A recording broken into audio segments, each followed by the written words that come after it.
देखिए, मौलाना साहब ने जो रोल एक अदा किया है, मौलाना साहब को हम बिल्कुल मौलाना साहब के बारे में खान साहब को बताएंगे कि वो खड़े हुए, वो उन्होंने आए। बहुत शुक्रिया, बड़ी नवाज़ आपने मौका दिया, माशाल्लाह बड़ा ज़बरदस्त। आप सारे लोग काम करें। पहली बात तो यह है कि इस्लामाबाद हाई कोर्ट में हमने रजू किया था कि जो बेल वाला मैटर है, खान साहब और बीबी साहबा की तोशाखाना केस के अंदर जमानतों की दरखास्तें हैं, उनके ऊपर जल्दी से जल्दी फैसला दी। उसकी वजह क्या है? क्योंकि इस वक्त अगर देखा जाए तो बुशरा बीबी साहबा खास तौर पर सिर्फ इस एक केस के अंदर पाबंद सलासल हैं, और हमने यही सदा की थी कि वो खातून भी हैं और कानून उसके ऊपर रिलैक्स करता है खातून के हवाले से। और जहाँ तक बात है बिल्स डिसाइड करने की, तो क्यों नहीं की जा रही? वही अगर आप देखें, सरकार जो है अलकादर ट्रस्ट केस के अंदर ये चाहती है कि अलकादर ट्रस्ट केस के अंदर जल्दी से जल्दी सजा दी जाए, लेकिन जब बेल्स का मामला हो तो बेल्स वाले मामले को लटकाया जाता है। क्यों लटकाया जा रहा है? इसलिए लटकाया जा रहा है कि तोशाखाना केस जो है वो उस लटके, और जो अलकादर ट्रस्ट केस है उसके अंदर सजा हो। इधर अगर बेल उस वक्त होती है सजा के बाद भी तो उसको तो फायदा नहीं होगा। तो हमने डायरेक्शंस के लिए सदा की थी मुअज़्ज़ज़ अदालत से, जिसमें अदालत ने फैसला महफूज किया, और अदालत ने उसमें यह कहा है कि हम इस कानून को देखते हुए उसके मुताबिक ऑर्डर पास करते हैं। तो अब देखते हैं कि इंशाअल्लाह ताला हमें उम्मीद है कि अच्छा एक ऑर्डर आएगा। और मैं वाज़ेह कहना चाहता हूँ कि इस वक्त जो बुशरा बीबी साहब हैं वो सिर्फ और सिर्फ एक केस के अंदर पाबंद है। अगर यहाँ से डायरेक्शन आती है कि आप जल्दी से जल्दी डिसाइड कर दें और बेल डिसाइड हो जाती है और बेल कन्फर्म हो जाती है, तो फिर बुशरा बीबी साहबा रिहा हो सकती हैं। जिस वक्त सुनवाई नीचे होगी, कल होगी या परसों होगी, बुशरा बीबी साहबा रिहा हो सकती हैं। लेकिन खान साहब की रिहाई इसलिए नामुमकिन है इसमें क्योंकि खान साहब तो उसके साथ दीगर केसेस के अंदर भी इस वक्त पाबंद सलासिल हैं, और वो हैं 9 मई के हवाले से केसेस। तो इस्लामाबाद हाई कोर्ट से यही अपडेट है जी। तो आज कितने पुरुमीद हैं? क्या दलाइल आप लोगों ने दिए अदालत के सामने? कितना आप कन्विंस है कि आप लोगों के हक में फैसला? देखिए, हमने अदालत के सामने अपने दलाइल दिए, और हमें उम्मीद है कि अदालत जो है इसके ऊपर कानून को देखते हुए करेगी, फैसला करेगी। अगर देखा जाए तो तोशाखाना केस ये पहला केस नहीं है, ये तोशाखाना का चौथा केस है। पहले केस में खान साहब को 3 साल सजा दी गई। दूसरा केस था जो नैब ने बनाया, जिसमें 14 साल सजा हुई खान साहब और बीबी साहबा को। तीसरा केस फिर नैब ने बनाया, और अब वो नैब चाहती है कि हमारे पास तो क्योंकि इख्तियारात नहीं रहे, क्योंकि जो है नैब तरमीम के बाद अब FIA के पास ये केस जाना चाहिए। तो आपके सामने वाज़ेह रखना चाहता हूँ कि ये ओवरऑल चौथा केस है, नैब का दूसरा है और ओवरऑल चौथा है। जहां तक ये बात की जा रही थी कि खान साहब और बीबी साहब ने बड़ा फायदा ले लिया है जी, नैब तरमीम के ऊपर फैसला है, नहीं, उनके केसेस अभी भी चल रहे हैं, वो भी पाबंद सलासल हैं और वो अंदर हैं। और जहां पर बात है कि वो उनके केसेस खत्म हो गए, अलकादर ट्रस्ट केस तो अभी भी नैब का चल रहा है। यहाँ पर अगर तोशाखाना एक जगह से खत्म करके तो दूसरी जगह भिजवा दी गया कि अब FIA चलाएगा, हालांकि उस अदालत के पास इख्तियार ही नहीं था कि वो इस तरह का ऑर्डर करते। हम उस दिन भी एहतसाब अदालत को कह रहे थे कि आपके पास इख्तियार नहीं है कि आप डिसाइड कर दें, क्योंकि आपने अपना केस जो है वो बंद करना है। आपके पास नहीं है कि जी ठीक है जी मैं नहीं सुन सकता, तो लिहाजा अब सियाल साहब की कोर्ट में चला जाए, तो ऐसा नहीं हो सकता। तो ये गलत बातें, गलत डिसीजन है, जिसको हम हमेशा कहते रहते हैं कि गलत फैसले दिए जा रहे हैं। जहाँ से अगर डायरेक्शन दे दी जाती है जल्द फैसला सुनाने की जमानत के हवाले से इमरान खान की जो है, तो क्या इमरान खान फिर कितने मजीद केसेस है इसमें उनकी जमानतें होना बाकी, और उसके बाद खान साहब की रिहाई हो सकती है? देखिए, खान साहब अगर तोशाखाना केस के अंदर जमानत कन्फर्म होती है तो खान साहब के ऊपर सिर्फ 9 मई के केसेस रह जाते हैं। वो लाहौर में चल रहे हैं, तो उसमें हमने सदा की है कि बिल जो है डिसाइड की जाए।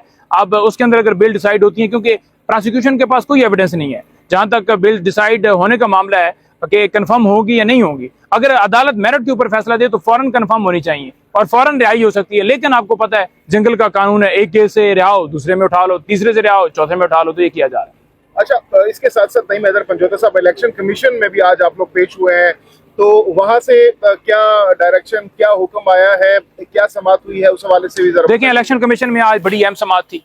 इलेक्शन कमीशन के सामने हमने मामला रखा कि हमने कहा कि हमारे पास तो रिकॉर्ड नहीं है, रिकॉर्ड क्योंकि FIA ने चुरा लिया था, उन्होंने धावा बोला था हमारे ऑफिस के ऊपर, तो इस्तदा की थी कि हमें जब तक रिकॉर्ड ना आए तो हम कैसे इसको डिसाइड कर सकते हैं। तो मुअज़्ज़ज़ इलेक्शन कमीशन ने उसको 2 तारीख के लिए रखा है, लेकिन हमारी ये समझ से बाहर है। इलेक्शन कमीशन ये कह रहा है कि जनाब अगर आपने इतना अरसा इलेक्शन नहीं करवाए तो हमारे पास क्या अख्तियार है कि हम क्या कर सकते हैं। हम अगर माने नहीं कि आपका इलेक्शन नहीं हुआ है, यानी आपने करवाए भी हैं और आपके ठीक नहीं हुए, तो फिर उसके ऊपर क्या हमारे पास इख्तियार है।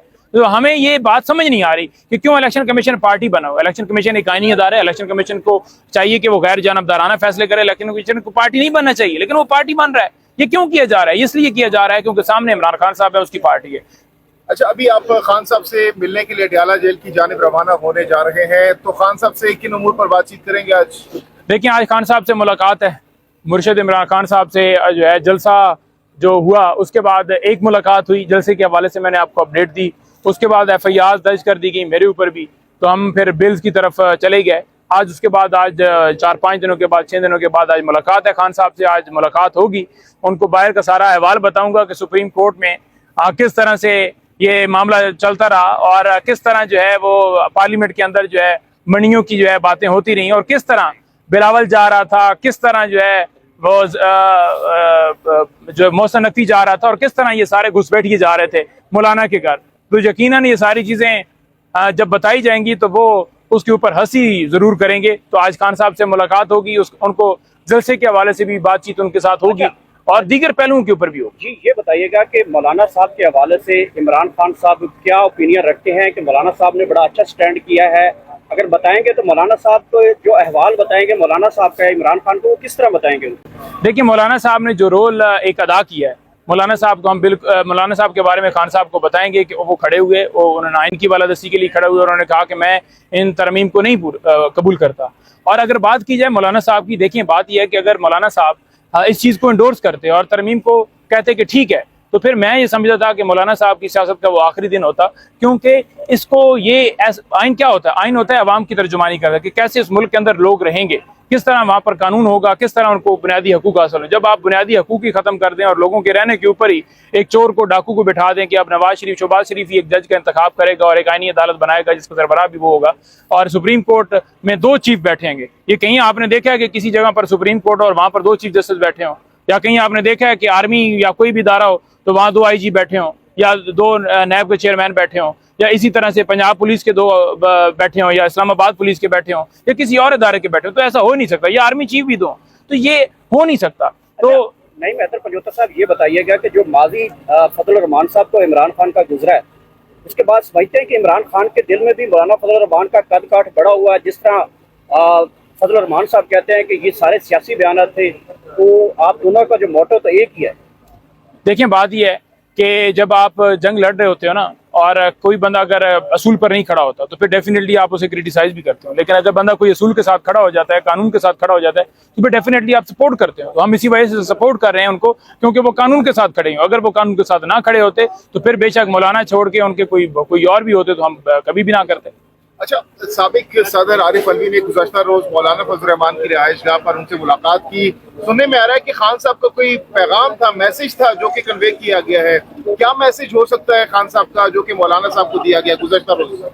देखिए, खान साहब के मैसेज की हद तक अगर बात की जाए तो अलवी साहब की तो मुलाकात नहीं हुई थी खान साहब से इन दिनों में, लेकिन ज़रूर जो है वो किसी न किसी जरिए से मैसेज पहुंच भी सकता है उन तक। ये आप मेरी तरफ से ये कह दीजिए, बाकी भी लोगों तक है, और सलमान अकरम राय साहब हैं या दीगर हैं, तो मुख्तलिफ लोगों के जरिए मैसेज पहुंचा भी होगा और लेकर भी गए होंगे। क्योंकि अगर उसके अंदर मैसेज है ही है तो उसके अंदर मैसेज यही हो सकता है कि ज़बरदस्त आपने जो है वो इसके ऊपर फैसला दिया और हम इसको खुशाइन करा देते हैं। हुकूमत भी बना सकते हैं मौलाना साहब के साथ आप लोग, या फिर सोलो फ्लाइट होगी?